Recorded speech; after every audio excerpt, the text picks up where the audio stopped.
By the way, we're in Paris, Kentucky. I had to take 3 different roads to get here to work because the roads were flooded in my big truck. I couldn't go through it. I kept seeing the exhaust smoke, so I'd have to back out with the trailer up long country roads. And after going through 3 different roads, we got here to work, and we got here to work about 2 o'clock. We would have liked to have been here before lunch to get done what I'm doing. I'm going to show you some of the backyards. And then we're coming down to the creek. There's actually, my son played football here a couple years ago, and this was their practice field. So you'll see a one-way sign out ahead of me, and then there was a creek over by the trees is where the creek actually belongs, just to kind of get a parameter of what's really with the water today. You see the one-way sign out there? That's not for boats, that's for cars, and it's probably 5 to 6 feet tall at least, maybe 7.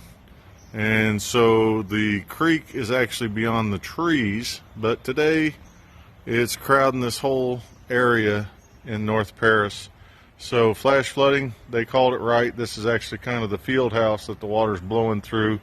I'm sure Paris Independent would appreciate any help in the park here after this is over to recover, because this is where they do a lot of their local sports for the kids, and something people can think about. There are other things going on that need to be addressed, and we need to be focused on and thinking about humanity. What are we doing tomorrow? Well, we gotta clean the paint off the garage floor and the front porch, which is gonna be easy. Everybody's talking like it's hard. I've cleaned paint off softwood, hardwood, stained wood, you know, stained grade wood, plywood, cabinets. I've cleaned it off of tile, cleaned it off of granite. You know, I've cleaned it off that little composite wood that they have. I don't even know what that is. Cleaned it off concrete, you know, grass, anything, asphalt, anything you can think. That's about all I got to say. What do you think about that, Brian? Grilled shrimp. Yeah, grilled shrimp, fried shrimp, barbecue shrimp. Yeah, I think that's about it. Hey guys, it's Brian the Toolman here, and we are in Paris, Kentucky. It's a lovely little town, and we are here to do a drywall job and put up this sink and toilet, and to do some door jobs. But let's check it out.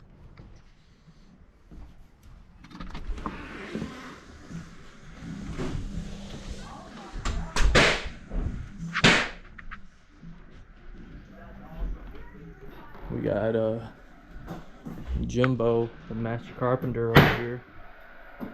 We're working away.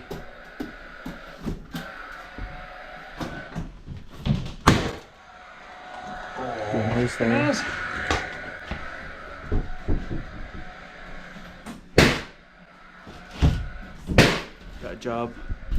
Got John putting in this drywall over here. About to screw in some. I gotta cut it. Gotta cut it.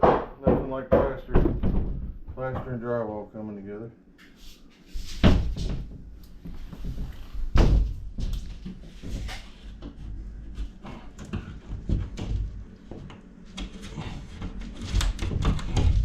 Instead of lath board, get close. What this actually is a crossover material where they stopped using the wood laths, where they used to use strips and embed the plaster into it. This is actually a gypsum or drywall board that they started to use and put holes behind it in the 30s, 40s, and 50s. And they realized the gypsum board couldn't carry the weight of the plaster. And then they go, why are we finishing over this gypsum board? Why don't we just start finishing the drywall? And that's the beginning of the drywall revolution, the end of plaster. But we still have to patch houses that still have the plaster backing, and getting into it's always fun. It's always a rough edge, and you always gotta make a mess, mud it in. We got special mud that we're going to use to help it bond together and finish it out. We could use plaster, but the days just passed and it's not worth the time. It's about 10 times literally the cost of doing drywall work when you're coming to fix plaster, so it's better to cross over to drywall unless you just have an affinity for plaster work. that done. Well, guys, that's just a little bit of history of drywall and some things John knows a lot about. He started off drywalling, believe it or not. And he's pretty good at it, I would say. Nothing like an old house.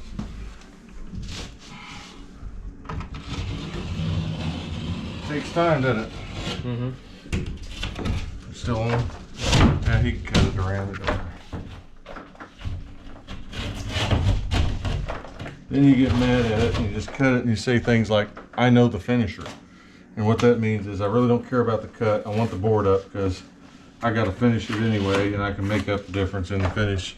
I'm not really worried about the mud side. I just need the board up because I can't mud it until I get the board up. Gotta get up. Get on up.